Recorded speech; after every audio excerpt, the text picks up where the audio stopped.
ایک دن خواب کے اندر حضرت بلال رات کو سوئے تھے، محبوب کا دیدار ہو گیا، آقا کی زیارت ہو گئی، اور آقا نے خواب میں آ کے کہا بلال، ابن عساکر نے سنہری لفظ لکھے ہیں جو پڑھ کے آپ کو سنا رہا ہوں۔ ابن عساکر نے لکھا ہے خواب کے اندر حضرت بلال کو محبوب کا دیدار ہوا، اور یاد رکھنا جب خواب میں آقا کا دیدار ہو جائے وہ جگہ بھی مہک جاتی ہے، وہ مقام بھی مہک جاتا ہے، وہ مقام پر رونق ہو جاتا ہے، پر خوشبودار ہو جاتا ہے۔ روایات کے اندر آتا ہے حضرت بلال کو خواب میں آقا کا دیدار ہوا، آقا نے کہا بلال یہ کیسی جفا ہے، بلال یہ کیسی جفا ہے، اب مدینے آنے کو جی نہیں کرتا، اب ہم سے ملنے کو دل نہیں کرتا، بلال اب ہم سے ملنے کیوں نہیں آتے؟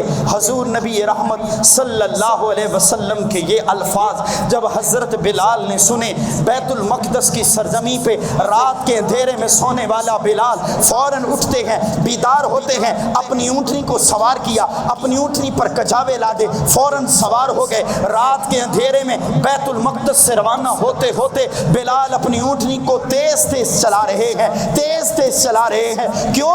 آج محبوب نے بلایا ہے، آج آقا نے بلایا ہے، بڑی امید ہے سرکار قدموں میں بلائیں گے، کرم کی جب نظر ہوگی مدینے ہم بھی جائیں گے، اور گھر جانا مدینے میں ہوا غم کے ماروں کا، مکی گنبد خضرا کو حال دل سنائیں گے۔ حضرت بلال تیز تیز چلتے چلتے مدینہ پہنچ گئے، جو ہی مدینہ کے قریب پہنچے مسجد نبوی کے ممبر و محراب کو، مسجد نبوی کی سرزمین کو، حضرت سلمان فارسی کے باغ کو، حضرت مسجد نبوی کو، دیگر مساجد کو، ممبر رسول کو، حضور کے کاشان اقدس کو، حضور کے زمانے کی پھر یادیں دل میں اتر آئیں، آنکھوں سے آنسو بہنے لگے۔ حضرت بلال روتی ہوئی آنسوں سے دربار رسالت میں پہنچے، حضور کے روض اقدس پر پہنچے، دل کے حال سنائے، آقا سے ملاقات کی، حضور کی بارگاہ میں سلام پیش کیا۔ پتہ چلا حضور کی بارگاہ اقدس میں جانا صحابہ کا عقیدہ ہے، حضور پہ درود و سلام پڑھنا صحابہ کا عقیدہ ہے، آقا کی بارگاہ میں جا کے مناجات کرنا صحابہ کا عقیدہ ہے، دور و نزدیک سے کئی راتوں کا سفر طے کر کے دربار رسالت میں آنا صحابہ کا عقیدہ ہے۔ حضرت بلال جب رونے لگے مدینے کے اندر لوگوں کو پتہ چل گیا آج بلال آئے ہیں، آج بلال آئے ہیں، وہ مؤذن رسول آگے جن کی آواز سے جو آذان دیتے تو محبوب کا زمانہ یاد آتا، جب وہ آذان دیتے تو حضور کے چہرے انور کا دیدار ہوتا۔ کبھی تبوک میں، کبھی احد میں، کبھی حنین میں، کبھی بدر میں، ہر جگہ حضرت بلال جب بھی آذان دیتے حضور کا رخ زہبہ نظر آتا تھا۔ حضرت بلال کو دیکھ کر مدینے کی بچیاں باہر آ گئی، عورتیں اپنے چھتوں کے دروازوں پر چڑھ گئی، مدینہ کے بوڑھے اور جوان گھروں سے باہر آ گئے اور حضرت بلال سے کہنے لگے بلال آج پھر وہی اذان سناؤ نا جو شہر مدینہ میں آقا کے زمانے میں سنایا کرتے تھے، بلال وہی اذان سنا دو۔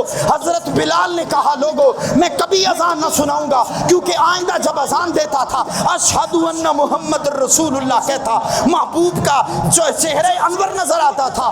آج جب بلال اذان دے گا حضور کے چہرے انور کا دیدار نہیں ہوگا، بلال سے رہا نہ جائے گا۔ مدینہ کے بچے، مدینہ کے لوگ دوڑتے ہوئے فوراً کاشان فاطمہ الزہرا پہ چلے گئے، دروازے پہ دستک دی، کہا سیدہ فاطمہ سلام اللہ علیہا، شہزادے کدھر ہیں؟ حسن حسین کو بلایا جائے۔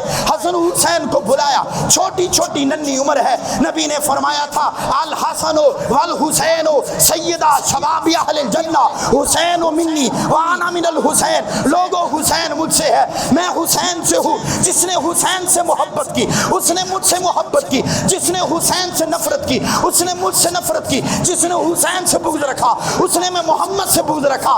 حسن حسین حضرت بلال کے پاس آ گئے، کہا بلال، حضرت بلال نے جیسے دیکھا شہزادوں کو اٹھایا، سینے سے لگایا، پیشانی کو چوما، سینے سے لگا کے رونا شروع ہو گئے۔ محبوب کے نواسوں کو دیکھا، حضور فرمایا کرتے تھے لوگوں جدا جدا کر کے دیکھو حسن اور حسین بنتا ہے، ملا کے دیکھو تو ہم شکل پیمبر شبیہ مصطفیٰ بنتا ہے۔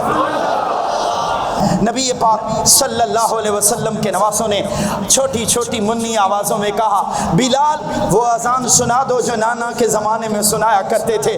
عربی میں پڑھ کے کہا بلال وہ اذان سناؤ نا جو تم مسجد کے ممبر میں محراب میں پڑھا کرتے تھے, وہ اذان سناؤ نا نانا کی. حضرت بلال نے روتے ہوئے کہا لوگو تم جسے بھی لے آتے بلال اذان نہ سناتا, اب تو ہم شکل پیمبر شبیہ مصطفیٰ آ گئے ہیں, حسن اور حسین آ گئے ہیں, جن کی سے محبت, جن سے وفا دار اسلام ایمان سے محبت کی علامت ہے. کہا بلال ان کی بات نہیں روک سکتا. حضرت بلال نے کہا اللہ اکبر اللہ اکبر. آذان کی صدا بلند ہونی تھی. مدینہ کے بچوں کی آنکھوں میں آنسو اتر آئے, جوانوں کی آنکھیں رونا شروع ہو گئی, بچے رو رہے ہیں. حضور کا زمانہ یاد آ رہا ہے جب حضرت بلال نے کہا اشہد ان محمد رسول اللہ, اتنے زور سے چیخ ماری کہ بلال زمین پہ تشریف لے دے گئے. لوگوں دو چیزوں کا خیال رکھنا, ایک اہل بیت کا, دوسرا قرآن کا. قرآن اہل بیت سے, اہل بیت قرآن سے.